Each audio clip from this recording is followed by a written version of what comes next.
Merhaba. Bugün 31 Ocak 2023. TRT Haber kaynaklı haberlerden sunmaya başlıyorum.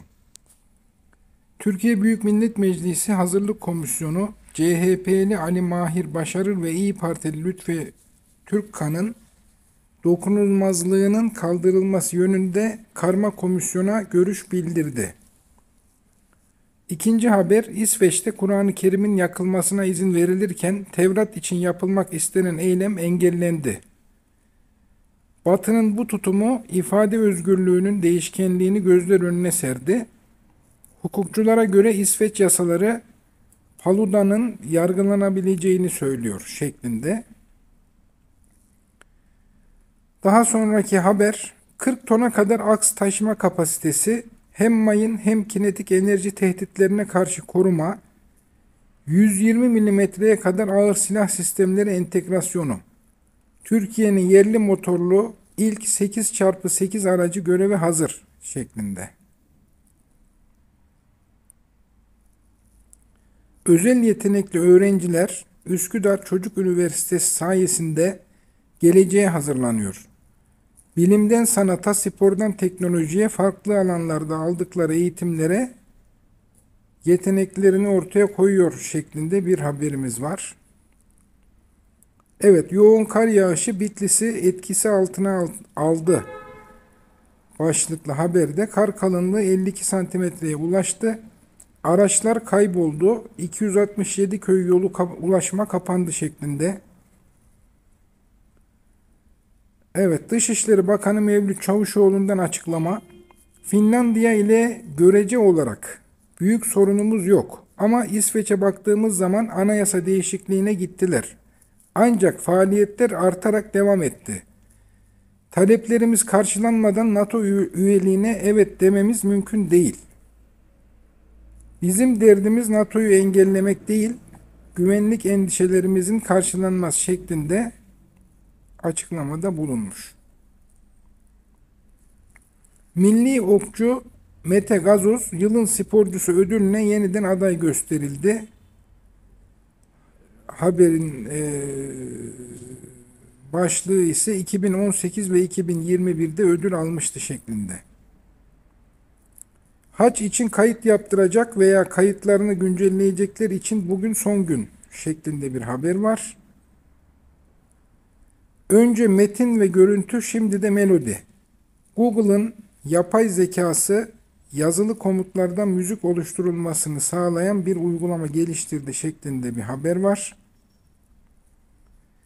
Çanakkale Gökçeada Belediyesi'nde yolsuzluk ve rüşvet operasyonu yapılmış. Aralarında Belediye Başkanı Ünal Çetin'in de bulunduğu 5 şüpheli gözaltına alınmış efendim. MHP Genel Başkanı Devlet Bahçeli'den bir açıklama gelmiş. Sürekli köklenen karalama kampanyalarını, karanlık senaryoları burunlarından fitil fitil getireceğimizi herkes bilmelidir.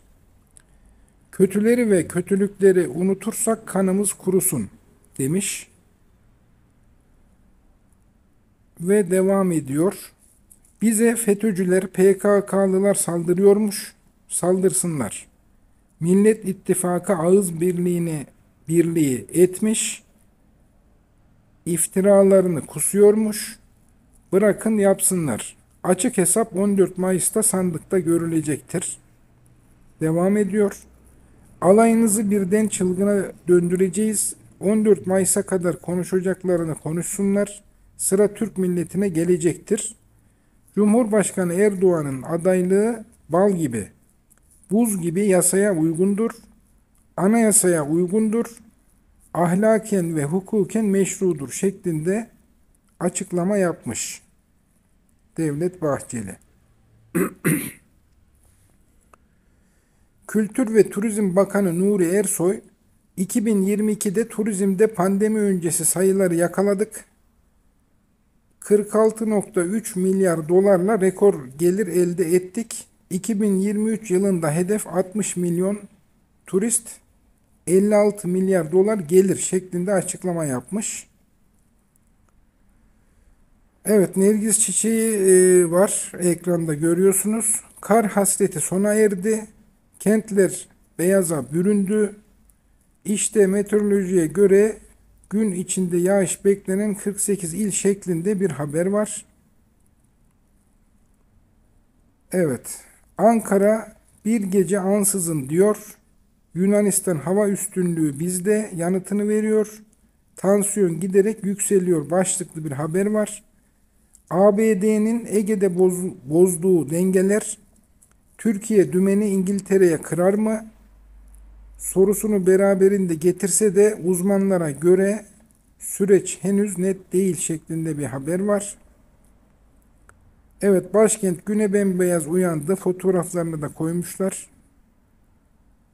Kocaeli'de bir fabrikada kimyasal maddeden zehirlenen 2 kişi hayatını kaybetmiş. Başsağlığı diliyorum. Meteoroloji Beşkent'i sarı kodla uyardı. Şiddetli yağış ve yüksek kesimlerde kar bekleniyor şeklinde bir hava durumu belirtilmiş. İstanbul Fatih'te ambulansa yol vermeyen düğün konvoyundaki kişilere 118.487 lira ceza kesilmiş. Yanlış yapmışlar. Gördüğünüz gibi. Ukrayna'yı her alanda ve gerektiği müddetçe desteklemekte kararlıyız şeklinde bir haber var. Fransa Cumhurbaşkanı Macron, gerekli şartların sağlanması halinde Kiev'e savaş uçağı gönderebileceklerini söylemiş. İstanbul'dan bir haber galiba, buyurun. İstanbul Boğazı'nda etkili olan sis sebebiyle gemi trafiği çift yönlü askıya alınmış efendim. Motorlu taşıtlar vergisinin birinci taksit ödemesi için tanınan süre bugün dolacak şeklinde bir haber var. ABD'den Ukrayna'nın F-16 isteğine hayır cevabı gelmiş.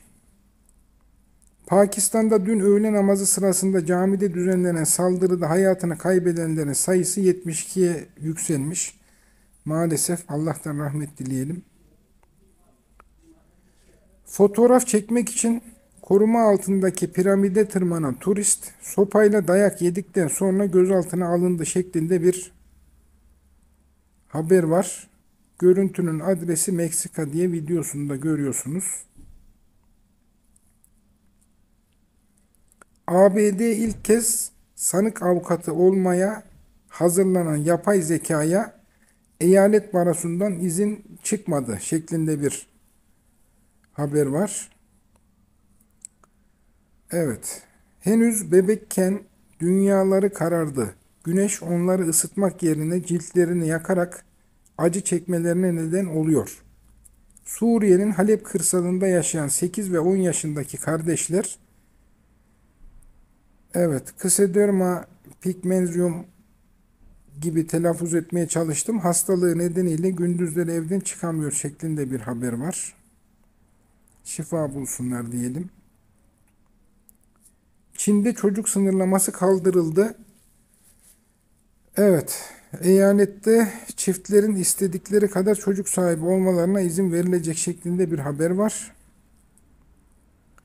Ankara'nın yüksek kesimlerinde kar yağışı etkili oldu. İşte başkentten kar manzaraları diye bir haber var.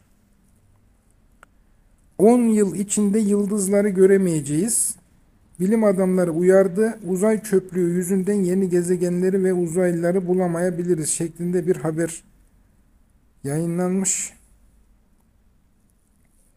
Karabük'te bir kişi iş yerinin önünde reklam amaçlı konulan maketi tekmeleyerek paramparça etmiş.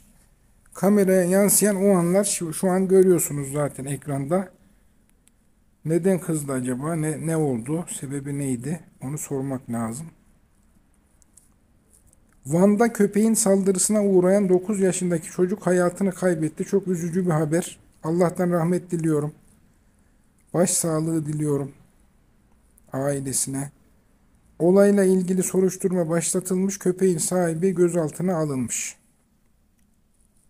Finlandiya basını, polis ülkede Kur'an-ı Kerim yakılmasına izin vermeyecek şeklinde bir haber var. Vine, Periscope, Google, MSN başlıklı haberde büyük umutlarla yola çıkan birçok uygulama dijital mezarlıkta yerini aldı. İşte bir döneme damga vurup tarihe gömülen teknolojik girişimler diye bir haber var. Philips şirketinin zarar etmesi nedeniyle 6.000 çalışanını işten çıkarmaya hazırlanıyor diye kötü bir haber var. Galatasaray milli futbolcu Kaan Ayhan'ı satın alma opsiyonuyla 400 bin euroya kiralamış efendim. Bir spor haberi okumuş olduk. Cumhurbaşkanı Erdoğan iş gücüne katılım düzeyi %27'lerde olan kadınlarımız %36 ile Cumhuriyet tarihinin rekorunu kırdı. İstihdamdaki kadın sayısı 10,5 milyona yaklaştı. 5.560.000 kadın üyesi olan partiyiz. Bizim kadın üyemiz kadar bunların diğer partilerin toplam üyesi yok gibi bir açıklama yapmış. Van Erciş'ten kar manzaraları başlıklı haber var. Görüyorsunuz şu an ekranda. 9 yıl sadece sıvı gıdayla beslendi. Yutma güçlüğü olarak bilinen akalazya hastalığı ile mücadele eden Melike Öğüt, Bilkent Şehir Hastanesi'nde yapılan operasyonla sağlığına kavuştu. İlk yemek isteklerim hamburger ve pide demiş. Geçmiş olsun diyoruz. Hastalık zor. Kimse hasta olmasın diyorum. Evet, Dışişleri Bakanlığı'ndan açıklamalar gelmiş. Sırayla okuyorum. Birleşmiş Milletler Güvenlik Konseyi Kıbrıs Adası'nda konuştuğu BM Barış Gücü'nün BM-BG görev süresini bir yıl uzatmıştır. BM Güvenlik Konseyi bir kez daha Kıbrıs Türk halkına uygulanan insanlık ve hukuk dışı ambargoları görmezden gelmiştir. Kararda Maraş ile ilgili olarak yer verilen hususları reddediyoruz. Bu vesileyle bir kez daha vurgulamak isteriz ki Maraş, Kuzey Kıbrıs Türk Cumhuriyeti toprağıdır. BM-BG'nin KKTC topraklarındaki faaliyetlerini hukuki zeminde sürdürmesi elzemdir. Kuzey Kıbrıs Türk Cumhuriyeti makamlarının bu hususta atacağı adımlara tam destek vereceğimiz bilinmelidir şeklindeymiş Dışişleri Bakanlığımızın açıklaması. Evet, İstanbul'da kar yağışı etkisini artırdı. Sürücüler İstanbul Havalimanı yolunda zorlukla ilerledi şeklinde İstanbul'dan kar haberi var. Türk bilim adamlarının Antarktika bilim seferi başladı. Bu kez ekipte TÜBİTAK'ın kutup yarışmalarında dereceye giren 3 lise öğrencisi de var şeklinde güzel bir haber. Güne damga vuran gelişmeleri sizler için derledik. İşte bugünün özeti diye ekranda görüyorsunuz. TRT Haber'in sunduğu bir haber var. Irak'ın kuzeyindeki barınma kampından kaçan 2 PKK'lı terörist teslim olmuş. Evet, beklenen kar geldi. Yurdun dört bir yanı beyaza büründü haberi var. İklim değişikliğinin doğrudan etkilediği bazı sektörler var. Sigorta ve lojistik bunların başında geliyor. Uzmanlara göre uyum sağlamak için bu sektörler sistem değişikliği yapmalı ve gerekli önlemleri almalı şeklinde bir haber var. Sağlık Bakanı Fahrettin Koca, SMA Bilim Kurulu yarın toplanacak açıklamasında bulunmuş. Evet, Kuşadası'nda eve giren hırsızları dünkü videomda da söylemiştim. Elimizden gelseydi yıkacaktık, teşekkürler adamsın diye duvara yazmışlar.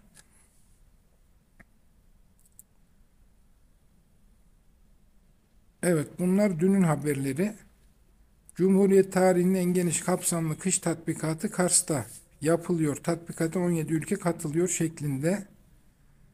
Ben de haberleri okurken düne aktığımı fark etmemişim. Evet efendim. Evet, 31 Ocak haberleri burada sonlanıyormuş. Fark etmemişim. Evet. Çin'de çocuk sınırlaması kaldırıldı. 31 Ocak'ın ilk haberiymiş. TRT kaynaklı olarak TRT Haber sayfasında. Evet, herkese iyi günler diliyorum. Bugün 31 Ocak 2023. TRT Haber kaynaklı haberlerden size sunmaya çalıştım. Görüşmek üzere, hoşça kalın diyorum efendim.